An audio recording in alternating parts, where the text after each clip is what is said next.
bigay ng update dito sa aking kilikili. So ayan guys, so minutes or 5 minutes and then saka ako maliligo. Masasabi ko talaga sa inyo guys, maputi na, perfect na yung aking kilikili. Hi everyone, kumusta kayo? And welcome back again sa aking YouTube channel. For today's video, isi-share ko sa inyo yung isa sa ginagamit ko sa aking kilikili. Marami sa atin ang nangangarap ng maputing kilikili, makinis na kilikili, talagang sobrang smooth na kilikili. Achieve natin yan guys for today's video. At gusto kong i-share sa inyo ang video na ito dahil ito lang talaga yung ginagamit ko sa kilikili aside doon sa Jimalan. Ito pala yung ginagamit kong Jimalan serum sa aking kilikili guys. Sobrang effective ng product na to, pero hindi lang ako maasa sa product na to dahil for today's video is i-share ko sa inyo etong dalawang product na to na talagang sobrang nakatulong sa akin para maputi ang aking kilikili. Combination ng sunflower oil at saka po ng Abune Spam Milk Salt. So pagsasamahin natin silang dalawa and then i-scrub natin siya sa aking kilikili. Nagawan ko na rin to ng video before na gumamit ako ng dalawang products na to na in-scrub ko sa aking buong katawan. Mga 1 year ago ko na siyang nagawa at sobrang effective to guys. Pampakinis, pampatanggal ng back acne, at higit sa lahat is sobrang ganda na itong pampaputi at pampasmooth ng balat. Bago ko pagsamahin ang dalawang products na to is ipapakita ko muna sa inyo yung kondisyon ng aking kilikili. Pero guys, disclaimer lang, hindi ganon kakinis sa kilikili ko. Meron siyang buhok. So ito yung aking kilikili. So izo-zoom lang natin yung ating camera guys. So ayan, yung aking kilikili guys. So hindi siya ganon kakinis, pero para sa akin, okay na siya kung i-compare mo siya doon sa dati kong kilikili. So, malipis lang yung buhok ko kasi nag-wax na ako before. Ayan. So, since dahil 1 week na ang kakalipas mula nang tayo ay gumamit neto at ginawa ko rin siya ng video kasama yung Jimalan, today is the perfect day para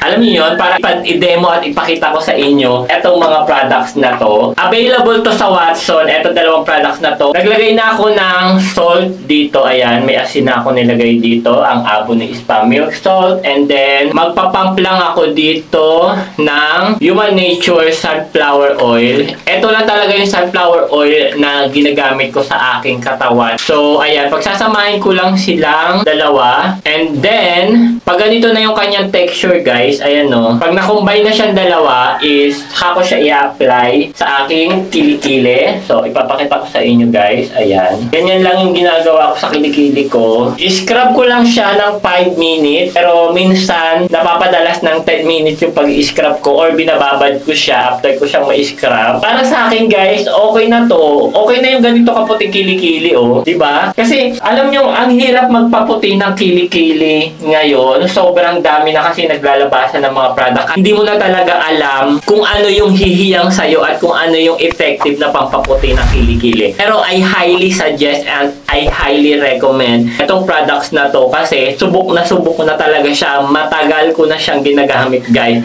Panoorin nyo yung mga videos ko about sa sunflower oil at saka sa Abune Spam Milk Salt. Ginagamit ko na siya sa buong katawan ko, lalo-lalo sa aking kilikili. Siyempre, hindi naman ako nakakapagbigay ng update sa inyo every single month or every single day, diba? So, ngayon lang ulit ako nakapagbigay ng update dito sa aking kilikili. So, ayan guys, so, para sa akin, sobrang okay na okay yung kilikili ko for me, ha? So, scrub ko lang siya dyan ng 10 minutes or 5 minutes and then saka ako maliligo. Kasi grabe tindi yung init ngayon guys. Pinagpapawisan talaga ako. Buong katawan ko is pinagpapawisan. Dahil meron pang natira is i-apply lang natin siya sa aking dibdib at saka sa aking likod. Ayan, ina-apply ko siya rito. Pandagdag din siya na pampaputi and then sa likod. Mas okay siyang gamitin kung meron kang parang tagyawat sa likod kasi hindi talaga may iwasan na magkakaroon tayo ng tagyawat sa likod lalong-lalo na sa panahon ngayon. Sobrang init. Sobrang ganda ng product na to. As in,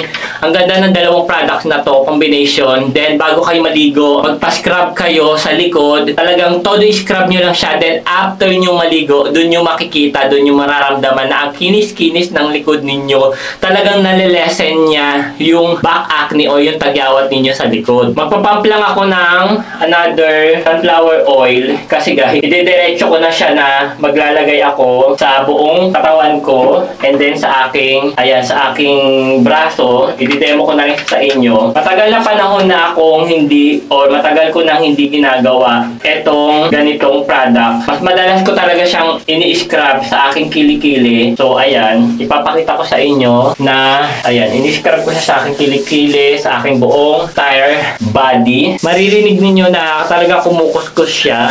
Ayan, no. Tapos, medyo namumula siya, guys. Ayan, no. O, diba? Yung siko ko, hindi siya masyadong maitim, guys. Guys, balikan ko na lang kayo. Pagkatapos ko maligo, i-scrub ko lang to sa buong katawan ko, sa aking likod, pati sa aking kilikili uli. Kasi medyo pinagpapawisan na ako kasi sobrang init talaga. Been up for way too long, but I don't wanna caught up in a long free fall. You got me off of the ground. Sway for a minute, but play moves side to side. Hi guys, welcome back. So, ayan, katatapos ko lang pong maligo at medyo namumula yung aking, itong bandang to, medyo namumula siya at yung aking kamay, ayan, okay naman siya. And then, yung aking kilikili, ayan. So, mamaya ipapakita ko sa inyo, i-zoom natin yung ating camera. So, kung makikita ninyo o kung napansin nyo kanina, nag-apply din ako ng sunflower oil at saka ng Abonne Spa Milk Salt sa aking likod kasi sometimes meron ako nakakapa na pangilan-ngilan na parang tagyawat sa likod ko. Pero madalas ko talagang ginagamit is Abonne Spa Milk Salt lang. Hindi ako naglalagay ng sunflower oil pag sa likod ko siya ginagamit at saka sa katawan. Kung napansin nyo kanina, talagang namula yung likod ko, namula yung leeg ko. Ganyan yung nangyayari pag ako nag-a-apply ng sunflower oil at saka po ng Abonne Spa Milk. So talagang namumula siya. Medyo may pagka-sensitive na po kasi yung leeg ko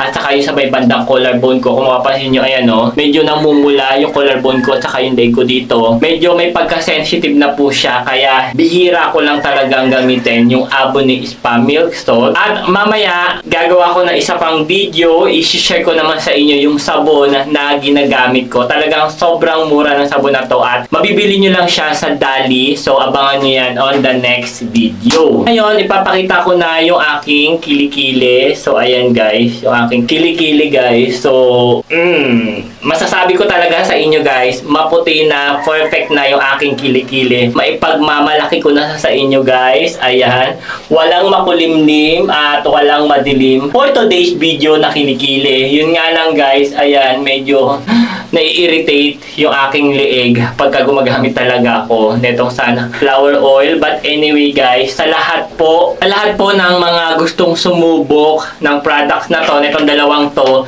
available sa Watson, sa Lazada, i-try nyo na siya guys. Tiyagaan lang talaga guys, okay? So lahat naman yan sa mga skincare products, sa mga pampaputi, tiyagaan lang yan. Wala pong one time big time na magic, walang one time big time na pag ginamit nyo siya ngayon, kinabukasan or after nyo gamitin is maputi na kayo, makinis na.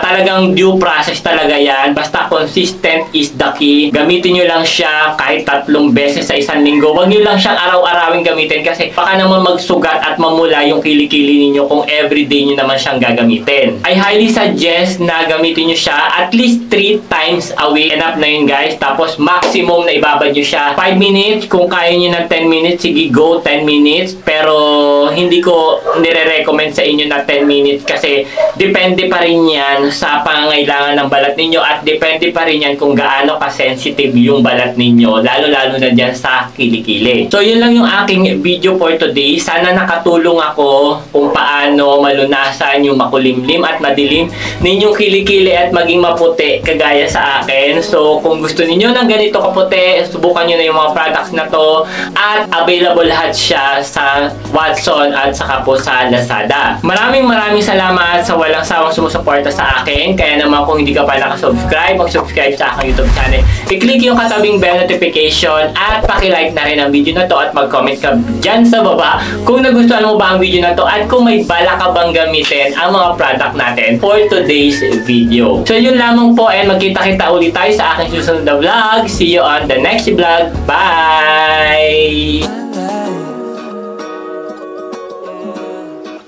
Feel my